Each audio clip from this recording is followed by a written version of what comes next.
The rain hadn't stopped for hours, a steady percussion against the motel window as she slipped her dress over trembling shoulders.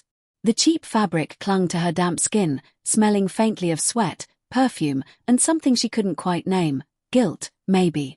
Lila pressed her forehead to the cool glass, watching droplets chase each other down the pane like fragments of her collapsing conscience. She wasn't supposed to be here. Not tonight.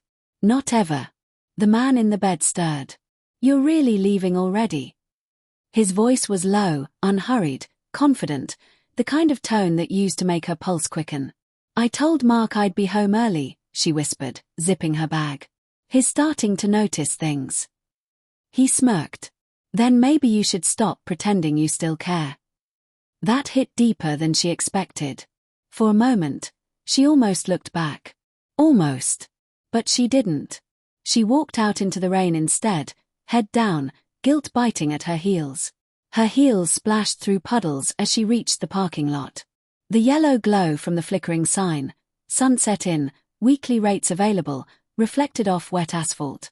She scanned the lot, squinting through the rain. Her car wasn't there. She blinked. Looked again. The spot where she had parked was empty. A jolt of panic shot through her chest. No, no, no. She ran her hands through her soaked hair, spinning in circles like the car might suddenly materialize. Her phone was dead. Of course it was. She cursed under her breath and headed toward the main road. A passing truck drenched her in a wave of muddy water. By the time she got to the gas station a mile away, she was shivering so violently her teeth chattered. She borrowed the attendant's phone and called home. Mark answered on the second ring. His voice was calm, too calm. "Hey, Lila. Everything okay?" Her throat tightened. "Someone stole my car," she stammered. I don't know what to do. Can you come pick me up?" A pause. Then, "Where are you?" "The Sunset Inn," she said before realizing the name slipped out too easily. Silence followed. Long, heavy. When Mark finally spoke, his tone had changed. "Stay there," he said quietly. "I'll come get you."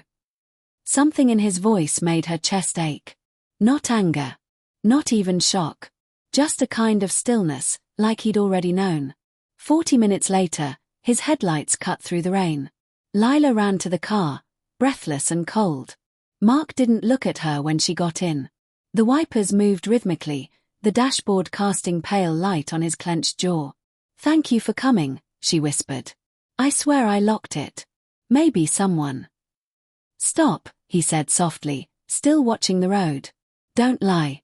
Not tonight." Her heart dropped. "Mark, I followed you, Lila." His grip on the wheel tightened. "I watched you walk into that motel 3 hours ago." The sound in her throat was barely human. "You followed me." "I had to," he said. "The late nights, the secret phone calls, the perfume I didn't buy. I needed to know if I was losing my mind." She covered her mouth, shaking. "It's not what you think." "Then what is it?" His voice cracked, raw and desperate. Tell me what I just saw through that rain. Tell me it was some cruel misunderstanding." But she couldn't. The truth sat between them, alive and venomous. He laughed bitterly. "You know, I almost hoped your car really was stolen. But I took it, Lila." Her head snapped up. "What?" "I moved it. I wanted to see how far you'd go to keep your story straight."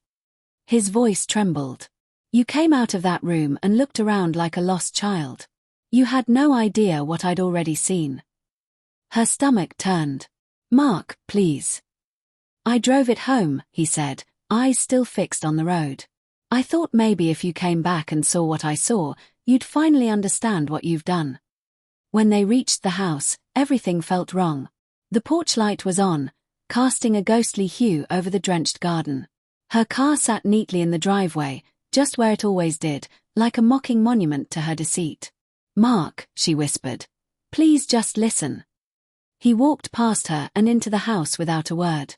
She followed, her wet shoes squeaking against the hardwood. The living room light was on. The air felt charged, almost electric. Then she saw it. Her phone, plugged in, unlocked, on the coffee table. Next to it, an open laptop displaying her text messages. Dozens of them. The flirtations, the hotel reservations, the miss you already messages. Every secret she thought was buried now lived on that glowing screen. I synced your phone to the cloud last week, Mark said, voice steady now. You made it too easy. Her knees buckled. Oh my God. I wasn't going to confront you yet, he continued, almost mechanically. I was going to wait. See how long you could keep lying. But when I saw you leave that motel tonight, something inside me snapped. Tears blurred her vision. Mark, I never wanted to hurt you. But you did. He turned to her, eyes bloodshot and hollow. And now you're going to feel what it's like to lose everything. Her breath hitched. What are you talking about? He reached into his pocket and pulled out a small stack of papers, divorce documents. I filed last week. The house, the accounts, everything, it's already in motion. I even called your boss tonight. Her head jerked up. What? You didn't think I'd noticed you were using company time for your motel trips? His lips curled in something between anger and grief. They have a zero-tolerance policy for misconduct. You're done there, too. Lila stumbled backward, her voice breaking. Mark, please. You can't. Oh, I can, he said quietly. And I already did. The clock ticked. Somewhere outside, thunder rumbled. He walked to the door, opening it wide to the rain. You should probably go. He's waiting for you, isn't he? She stood frozen, tears cutting clean tracks down her face. Mark, please don't do this. He met her eyes, voice trembling. You already did. And with that, he stepped aside. Lila stared out into the storm, the cold wind slapping her skin. She hesitated, then walked into the rain. Her heels clicked against the pavement, fading into the distance until the night swallowed her whole. Inside, Mark sank to the floor, his body shaking with silent sobs. On the couch, her phone buzzed again. A message flashed across the screen. Can't wait for next time. Same place. Mark stared at it for a long moment, then turned off the phone. The rain outside grew heavier, drowning everything in a merciless hush. Some secrets don't end when you walk out of a motel. Some follow you home and take everything with them.